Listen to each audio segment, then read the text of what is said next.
Jim, a bit late with the goals this week. Yeah, disappointed obviously to lose the game. The first goal I thought was a poor one from our point of view. Defensively, we kind of lost our shape a little bit at the back and allowed Riley a lot of space to run into. Neil makes a great save initially, but it falls kindly for Nicky Clark, who managed to put it away.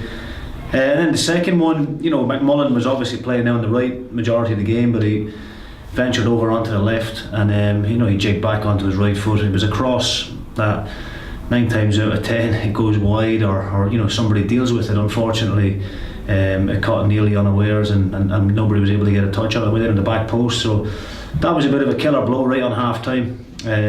But we spoke about the character that the lads have shown in recent weeks to come from behind, and obviously the third goal was disappointing as well. It was a great goal from Dunfermline's point of view. Riley holds the ball up well. Joe Carroll makes a great run off him, and it was a hell of a finish. I don't think there was any keeper in the league that would have stopped it. But credit again to the boys, they kept going, and we managed to get it back to 3-2 and make it a bit more respectable. But it was too little, too late, unfortunately.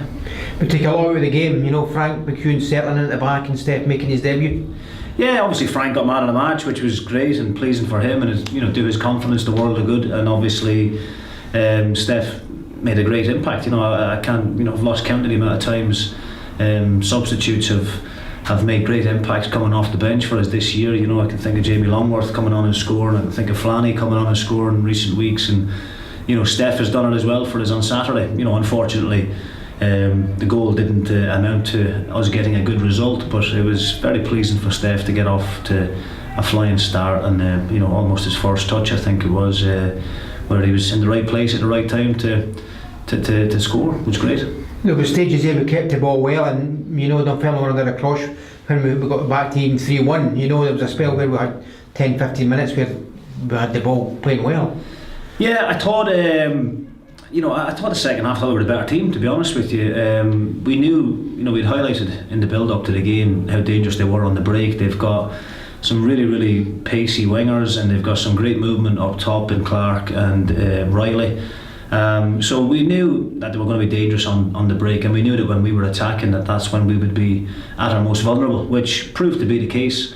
But yeah, we kept going. I don't think you could have, take the goals out of the game, I don't think you could have told there wasn't a great deal between the teams, and I thought we played some really, really good football. I thought Graham Holmes came in and had a terrific game considering the length of time he's been out, and he's been waiting patiently for his opportunity.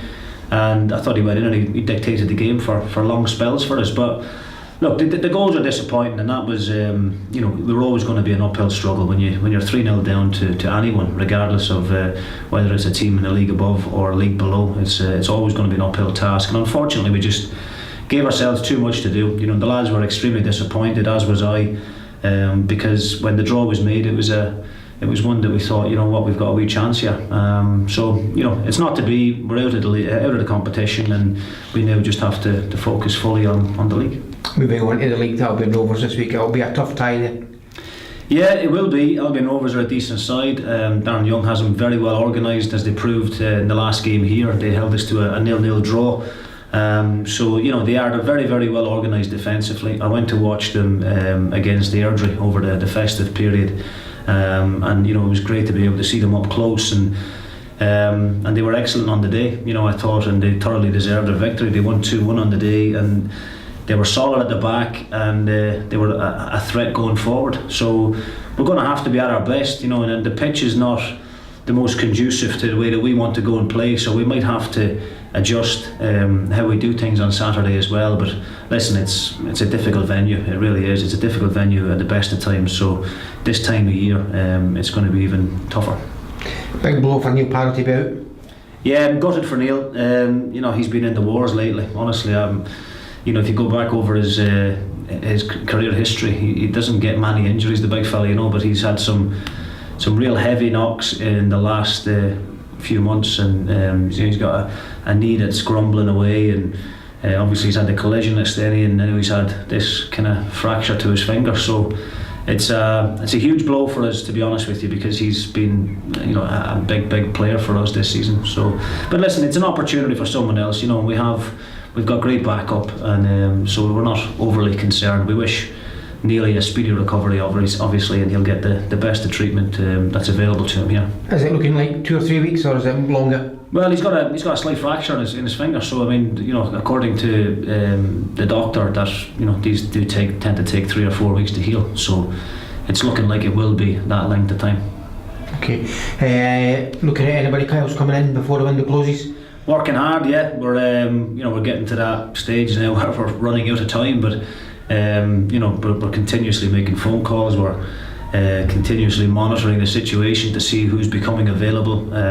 There's a number of clubs out there that are, I have made myself known to them in terms of if anything changes on their recruitment side of things. If teams bring in players, then it tends to free up other players to come out, and that's what we're waiting on, really. But look, I'm delighted to get Frank in. I'm delighted to get Steph in. They were 2 real top targets, and really pleased that the board have allowed me to bring those 2 in. There still is room in the budget to bring in another one, but I keep stressing that it'll need to be the right type. There won't be any panic buys. If I have to go with the squad that we have right now, I'll be very, very pleased. If I can add one more, then that'll just be a bonus. Even if it doesn't happen before the weekend, you've got the emergency loan situation that you can go and get somebody for 30 days or 35 days. That would be an option to you? Yeah, absolutely. Listen, we're looking at every option available to us, and but it's a difficult window. It really is. It's a hard window to try and do any real kind of business. We've been very fortunate to bring in the 2 that we have, but look, we've got our eye on another one at the moment, and if we can make it happen, then I'll be absolutely delighted. Cheers, Jim. Thank you.